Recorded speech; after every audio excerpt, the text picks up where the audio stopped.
আসসালামু আলাইকুম। Welcome to my channel Shamima's kitchen.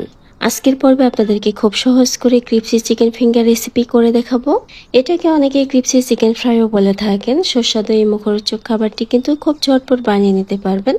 আর বিশেষ করে ছোট বাচ্চাদের তো ভীষণ পছন্দের, তাই আপনারা চাইলে স্কুল টিফিনেও বানিয়ে দিতে পারবেন। চিকেন ফিঙ্গার বানানোর জন্য আমি এখানে চিকেনের ব্রেস্টের মাংস নিয়েছি। চিকেনের ব্রেস্টের যে দুটো পার্ট থাকে, দুটো পার্টই আমি এভাবে লম্বা চিকন চিকন করে কেটে নিয়েছি, অনেকটা ফিঙ্গারের মতো করে। এখানে চিকেন আপনারা চাইলে বাড়ি বা কমে নিতে পারবেন। এখন এখানে 1 টেবিল চামচ সয়া সস দিয়ে দিচ্ছি, জিরা গুঁড়া দিচ্ছি 1 চামচ, ধনিয়া গুঁড়া দিচ্ছি 1 চামচ, আর দিচ্ছি মিক্স হার্ব 1/2 চামচ। এখানে অরিগানো অথবা মিক্স হার্ব যে কোনো একটি দিলেই হবে।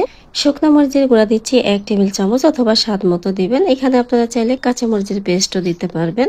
1/2 চামচ দিচ্ছি শাহি গরম মশলার গুঁড়া অথবা গরম মশলার গুঁড়া দিলেও হবে। এবার আদা রসুনের পেস্ট দিচ্ছি 1 টেবিল চামচ, লবণ দিচ্ছি স্বাদ মতো, দিচ্ছি লেবুর রস 1 টেবিল চামচের মতো। এবার সবকিছু খুব ভালো করে মেখে নিচ্ছি। আর এই মশলাগুলো কিন্তু আমাদের সবার বাসায় মোটামুটি হাতের কাছেই থাকে, তাই চিকেন ফিঙ্গার বানানো কিন্তু খুবই সহজ। মেখে নেওয়া হয়ে গিয়েছে। এখন আপনারা চাইলে কিছু সময় ম্যারিনেট করে ঢাকনা দিয়ে ঢেকে রেখে দিতে পারেন। আর হাতে সময় না থাকলে সরাসরি ফিঙ্গারগুলো ভেজে নিতে পারবেন। আমি প্রায় 10 মিনিট এভাবে ঢাকনা দিয়ে ঢেকে রেখে দিব। ফিরে এলাম 10 মিনিট পর। এখন একটা ডিম ভেঙে দিয়ে দিচ্ছি। এখন দিচ্ছি কর্নফ্লাওয়ার 1.5 টেবিল চামচ। কর্নফ্লাওয়ার আপনাদের কম বা বেশি লাগতে পারে। এখন আবারও সবকিছু খুব ভালো করে মিক্স করে নিচ্ছি। এখানে আমার হাতে তৈরি ব্রেড ক্রামস নিয়েছি। আর ব্রেড ক্রামসের রেসিপি কোনো এক ভিডিওতে আপনাদেরকে খুব সহজভাবে দেখিয়ে দিব। আপনাদের হাতের কাছে যদি ব্রেড ক্রামস না থাকে, তাহলে বাজারে কেনা অরেঞ্জ ক্রামস দিয়েও কিন্তু বানিয়ে নিতে পারবেন। খুব ভালো করে ব্রেড ক্রামসের মধ্যে চিকেনগুলো গড়িয়ে দিব। আর সবগুলো চিকেন আমি একইভাবে ব্রেড ক্রামসের মধ্যে গড়িয়ে দিব।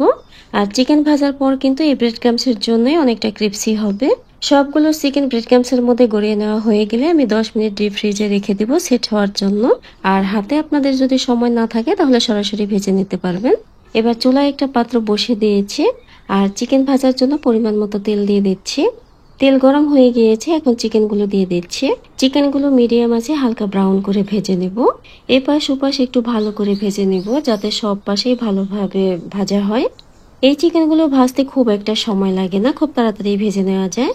ভাজা হয়ে গিয়েছে, এবার তুলে নিচ্ছি। আর বাকি চিকেনগুলো আমি একইভাবে ভেজে নেব। খুব সহজ করে ঘরে থাকা ইনগ্রেডিয়েন্টস দিয়ে আজকের চিকেন ফিঙ্গারগুলো আপনাদেরকে ভেজে দেখিয়েছি। ফাইনালি এই চিকেনগুলো আমি এভাবে পরিবেশন করেছি। আর এই চিকেন আমি মেয়োনিজ আর সসের সাথে পরিবেশন করেছি। আর বিশেষ করে এই চিকেন ফিঙ্গারগুলো আমার বাচ্চাদের ভীষণ পছন্দের।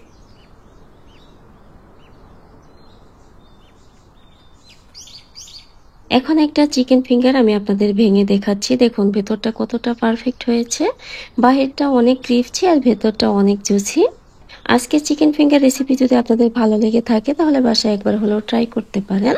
আর এই চিকেন ফিঙ্গারগুলো কিন্তু আপনারা ব্রেড ক্রামসে গড়িয়ে ডিপ ফ্রিজে একটা এয়ারটাইট বক্সে দীর্ঘদিন সংরক্ষণ করেও খেতে পারবেন। অতিথি আপ্যায়নেও খুব ঝটপট বানিয়ে গরম গরম পরিবেশন করতে পারবেন, অথবা বিকেলের নাস্তায় চায়ের সাথে খেতেও কিন্তু অসাধারণ লাগবে। বরাবরের মতো আমার চ্যানেল যদি নতুন হয়ে থাকেন, তাহলে অবশ্যই আমার চ্যানেলটিকে সাবস্ক্রাইব করে দেওয়ার জন্য অনুরোধ রইল। সেই সাথে পাশে থাকা বেল আইকন প্রেস করে রাখবেন পরবর্তী ভিডিওর নোটিফিকেশন পাওয়ার জন্য। পরবর্তীতে আবারও কোনো ইউনিক রেসিপি নিয়ে আপনাদের মাঝে খুব দ্রুতই চলে আসবো। আজকের ভিডিওটি সম্পূর্ণ দেখার জন্য আপনাদের অসংখ্য ধন্যবাদ।